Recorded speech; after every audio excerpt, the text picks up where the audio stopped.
Assalamualaikum warahmatullahi wabarakatuh. Saya Sahratul Jana, NIM T 2019-4123. Di sini saya akan menjelaskan tentang pengertian kurikulum. Kurikulum merupakan suatu rencana yang memberi pedoman atau pegangan dalam proses kegiatan belajar mengajar. Kurikulum 2013 merupakan kurikulum terbaru yang diterapkan dalam kegiatan belajar mengajar di negara kita. Kurikulum 2013 ini bertujuan untuk memberikan ilmu pengetahuan secara utuh kepada siswa dan tidak terpecah-pecah. Kurikulum ini menekankan pada keaktifan siswa untuk menemukan konsep pelajaran dengan guru berperan sebagai fasilitator.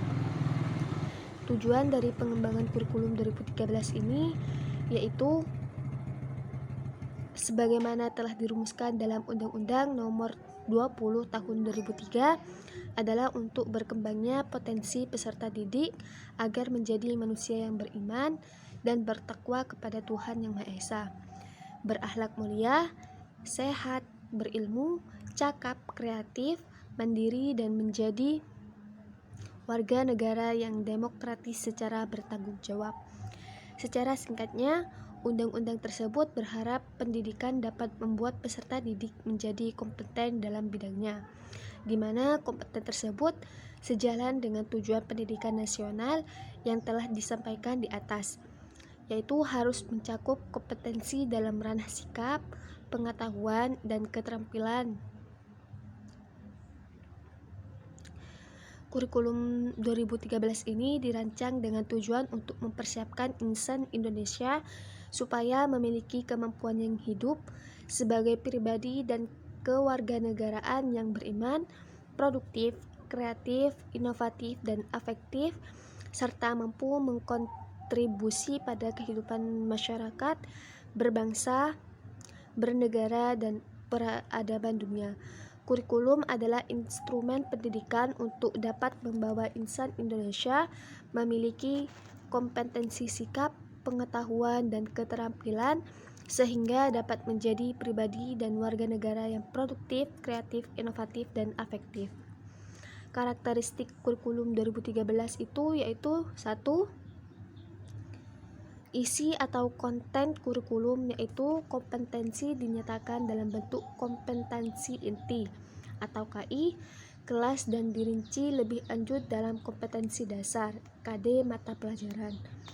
Kompetensi inti atau KI merupakan gambaran secara kategorial mengenai kompetensi dalam aspek sikap, pengetahuan, dan keterampilan, yaitu kognitif dan psikomotorik, yang harus dipelajari peserta didik untuk suatu jenjang sekolah, kelas, dan mata pelajaran. Kompetensi ini adalah kualitas yang harus dimiliki seorang peserta didik untuk setiap kelas melalui pembelajaran KD yang diorganisasikan dalam proses pembelajaran siswa aktif. Selanjutnya yaitu implementasi kurikulum 2013. Secara teknis dalam proses pembelajaran masih ditemukan beberapa permasalahan terkait dengan pengembangan materi pelajaran yang kontekstual, penerapan strategi atau metode pembelajaran yang berbasis autentik terutama dialami oleh guru-guru mata pelajaran yang saat ini belum tersentuh langsung oleh kebijakan pendidikan nasional. Selanjutnya yaitu tahapan-tahapan implementasi kurikulum 2013. Yang pertama yaitu pengembangan program, yang kedua pelaksanaan pembelajaran, yang terakhir yaitu evaluasi. Yang pertama pengembangan program, yaitu mencakup program tahunan, semester, bulanan, mingguan, dan harian.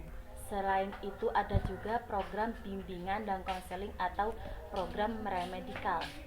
Yang kedua yaitu pelaksanaan pembelajaran.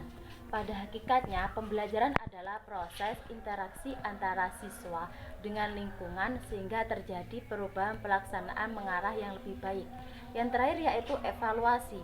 Program yang dilaksanakan sepanjang proses pelaksanaan kurikulum atau semester serta penilaian aktif formatif atau sumatif mencakup penilaian keseluruhan secara utuh untuk keperluan evaluasi pelaksanaan kurikulum. Perkenalkan, nama saya Indah Fatul Mu'arifah, NIM T 2019-4138. Di sini saya akan menerangkan tentang kelebihan kurikulum 2013. Yang pertama yaitu siswa lebih dituntut untuk aktif, kreatif, dan inovatif. Yang kedua yaitu kompetensi, yang dimaksud pengembangan secara domain, sikap, keterampilan, dan pengetahuan. Yang ketiga yaitu banyak potensi yang dibutuhkan sesuai perkembangan. Selanjutnya, mengharuskan adanya mediasi secara berskala. Selanjutnya yaitu kelemahan kurikulum 2013. Yang pertama yaitu kurangnya pemahaman guru dengan konsep pendekatan signifik. Yang ketiga yaitu kurangnya keterampilan guru merancang RPP. Selanjutnya yaitu beban belajar siswa dan guru terlalu berat, sehingga waktu belajar di sekolah terlalu lama. Assalamualaikum warahmatullahi wabarakatuh. Saya Ufi Al-Makfirah, NIM T 2019-4147. Di sini saya akan menjelaskan tentang pengertian pembelajaran IPS. Pembelajaran adalah proses interaksi peserta didik dengan pendidik dan sumber belajar pada suatu lingkungan belajar yang meliputi guru dan siswa yang saling bertukar informasi. Pembelajaran IPS dilakukan baik pada pendidikan dasar maupun pendidikan yang tinggi, tidak menekankan pada aspek teoritis keilmuannya, tetapi pada aspek praktis dalam mempelajari, menelaah, mengkaji gejala dan masalah sosial masyarakat yang bobot dan keluasannya disesuaikan dengan jenjang pendidikan masing-masing. Selanjutnya yaitu hakikat pembelajaran IPS SD. Ilmu pengetahuan sosial di sekolah dasar adalah mata pelajaran yang mengajari manusia dalam semua aspek kehidupan dan interaksinya dalam masyarakat. Pembelajaran IPS di sekolah dasar hendaknya menggunakan lingkungan sebagai sumber belajar, terutama yang berkaitan dengan kehidupan sehari-hari anak. Dalam proses pembelajaran diupayakan mengaitkan bahan pelajaran dengan IPS dengan pelajaran-pelajaran lain. Selain itu, perlu digunakan kejadian yang aktual untuk mendukung atau memperkuat pembelajaran IPS yang sudah ada. Dari pembahasan tadi dapat disimpulkan bahwa guru harus mampu memanfaatkan atau menciptakan iklim belajar mengajar yang aktif, kreatif, dan inovatif. Selanjutnya yaitu tujuan pembelajaran IPS.